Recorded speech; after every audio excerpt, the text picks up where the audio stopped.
देखिए भगवान ने गोवर्धन का पूजन शुरू क्यों करवाया, कारण क्या था? तो लिखा हुआ है कि भगवान गोवर्धन का पूजन कराने के माध्यम से कहीं ना कहीं प्रकृति का पूजन करवाना चाहते हैं।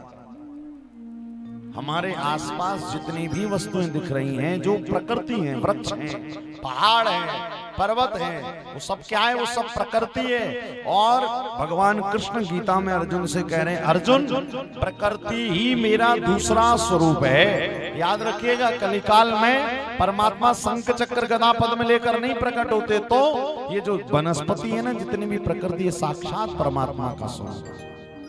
और अभी जो कोरोना आया, उसकी सबसे बड़ी वजह क्या है?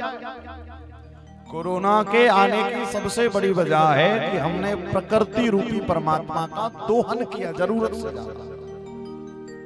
जरूरत से ज्यादा अपने सुख के चक्कर में व्यक्ति जब प्रकृति का दोहन करने लगता है तो परमात्मा नाराज हो जाता है।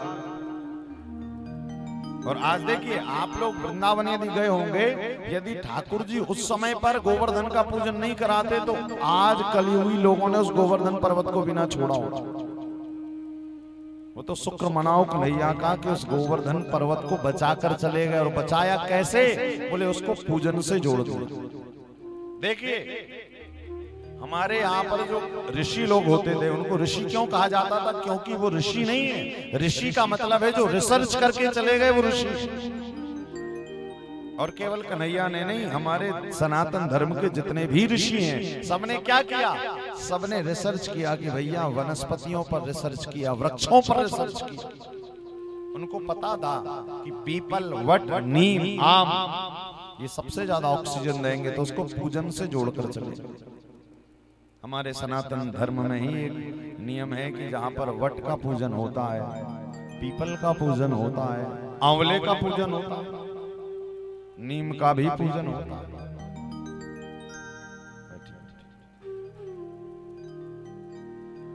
तो गोवर्धन पूजन का मतलब है, गोवर्धन पूजन का मतलब है साक्षात प्रकृति का पूजन।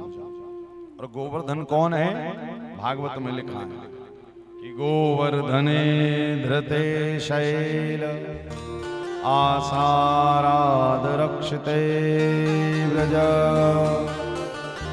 गोलोकादाव्रजत कृष्णं सुरभि शक्र एव चा। गोवर्धन पर्वत का पूजन परमात्मा ने कराया। क्यों कराया? तो भैया इसी कारण कराया ताकि भगवान, देखिए सनातनी व्यक्ति या अभी हम लोग जो रह रहे हैं, तो हम लोग किस हिसाब से रहते? बोले हमारे पूर्वज जो करके चले गए वैसे हम लोग रहते हैं। परंपरागत दो प्रकार के कर्म होते हैं। पहला होता है ज्ञान पूर्वक कर्म, दूसरा होता है परंपरागत कर्म। होता है ना ज्ञान पूर्वक कर्म कौन सा? बोले जो आपने कोई ज्ञान प्राप्त करके किया।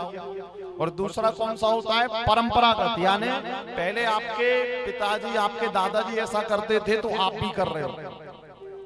होता है कि नहीं भाई? कई जगह माताओं को सासू मैया कोई शिक्षा दे देती है तो वो बहू भी वही करने लगती है, क्योंकि उसकी सास करती थी। अब यदि पूछा जाए कि सास को कहां से पता चला, तो सास कहेगी हमारी सास ने बताया। उसको कहां से पता चला? बोले हमारी सासू मां ने बताया। ये परंपरागत कर्म है। कहते हैं एक बार एक नई नवेली बहू शादी होकर नई घर पे आई। अब जब घर पे आई तो उसने एक दृश्य देखा। क्या? कि जैसे ही वो बहू घर में प्रवेश कर रही थी, उसी समय उसकी सास एक मरी हुई बिल्ली को घर से बाहर ले जा रही। ये क्या हो गई? परंपरा। अब उस बहू ने देखा कि जब नई नई शादी होती है तो शायद बिल्ली को मारा जाता है, जबकि वो गलती से मर गई। अब बहू अंदर एंट्री होती, घर के अंदर प्रवेश करती, तो सास ने कहा बहू 2 मिनट रुक जाओ। तो सब लोग रुक गए।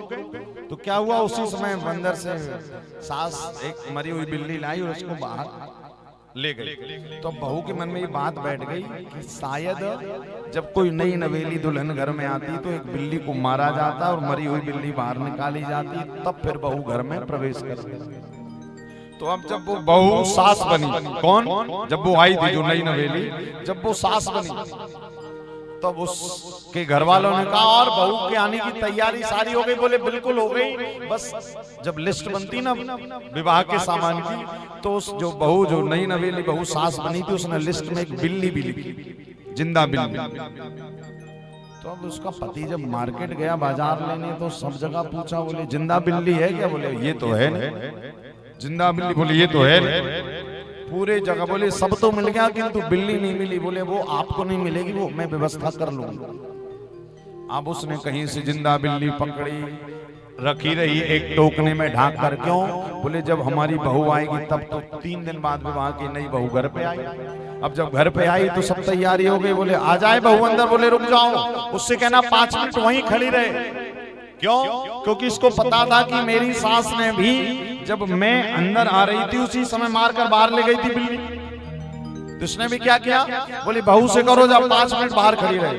अब बहू रानी खड़ी है, तो इसने भी बिल्ली को निकाला, जैसे तैसे उसको मारा, और वही बहू के सामने फिर वो बिल्ली बाहर ले जा रहे दिखाते हुए उसको। तो वो जो नई नवेली आ रही है उसको लगा अच्छा जब कोई नई नवेली बहू आती तो बिल्ली मारी जाती। तो ये क्या हो गया? परंपरागत कर्म हो गया। यानी हमें कुछ अता पता नहीं कि हम कर क्यों रहे हैं, बस हमारे पूर्वजों ने किया तो हम कर रहे हैं। तो ठीक इसी प्रकार आज से 5,500 वर्ष पहले परमात्मा गोवर्धन का पूजन क्यों करा के गए? क्योंकि भगवान को पता है कि यदि, क्योंकि भगवान कृष्ण भगवान है, और हम लोग क्या करते हैं कि श्रेष्ठ व्यक्ति जीवन में यदि कुछ अच्छा काम करता है तो हम भी उसके जैसा बनने का प्रयास करते हैं। भाई देखो, समाज में 2 तरह के लोग होते हैं। एक तो वो होते हैं जो अच्छों को देखकर अच्छा बनने का प्रयास करते हैं, होता है कि नहीं होता? अच्छे लोगों को देखकर अच्छा बनने का प्रयास करते हैं। और दूसरे कौन होते हैं? दूसरे वो होते हैं जो बुरों को देखकर बुरा बनने का प्रयास करते हैं। और कलयुग में व्यक्ति अच्छों की संगत कम करते हैं, अच्छा बनने का प्रयास कम करते हैं, और बुराई को देखकर 2 सेकंड नहीं लगता और वैसा बनने का प्रयास करने लगते हैं। आज हमारे देश की यही गतिमति तो हुई नहीं। हमारे घर के चाहे युवान भाई बहन देख लो, बच्चे देख लो, कोई भी देख लो, यदि बगल वाले ने ऐसा किया, यदि मित्र ने ऐसा किया, उसने व्यसन किया, उसने नशा किया, तो नशा भैया किया जाता है। ये मॉडर्न है तो वो भी करेगा। ये क्या है? ये है परंपरागत कर्म। यदि उसने किया तो हम भी करेंगे। वो कहते हैं ना, यदि एक कुएं में कूदेगा तो दूसरा भी कूदने जाएगा, भले हाथ पैर टूट जाए किंतु कूदेगा जरूर। और दूसरा क्या है? दूसरा है ज्ञान कर्म। कभी भी कोई भी काम करने से पहले सोचिए कि हम ये करें तो करें क्या, इसके करने से हमें मिलेगा क्या। जैसे अभी हमने बताया ना वो बिल्ली वाले कहानी, तो एक भी सास ने सोचा नहीं कि ऐसा हो क्यों रहा है। उसने सोचा, उसने किया तो हमने किया, उसने, धीरे धीरे परंपरा बन जाती। तो वैसी परंपरा ठाकुर जी ने भी इसी कारण गोवर्धन का पूजन करवाया कि भगवान ने सोचा कि हमारे जाने के बाद में ये दुनिया हमारे काम से शिक्षा ले सके। इसी कारण परमात्मा ने गोवर्धन के पूजन के साथ मानो संपूर्ण प्रकृति का पूजन करवाया। और आपको एक बात बतावें कि केवल हमारा सनातन धर्म ही ऐसा है जिसमें प्रकृति के पूजन का विधान है। अन्य कोई धर्म आपको नहीं बताता कि वृक्षों का पूजन करो, पर्वतों का पूजन करो, पत्थर का पूजन करो। केवल भारत का सनातन धर्म ही कहता है कि वृक्षों के अंदर भी परमात्मा का वास होता है। क्यों? यदि परमात्मा से नहीं जोड़ते तो भैया कलयुग का व्यक्ति इतना स्वार्थी है। अपने सुख के लिए विचार करिए।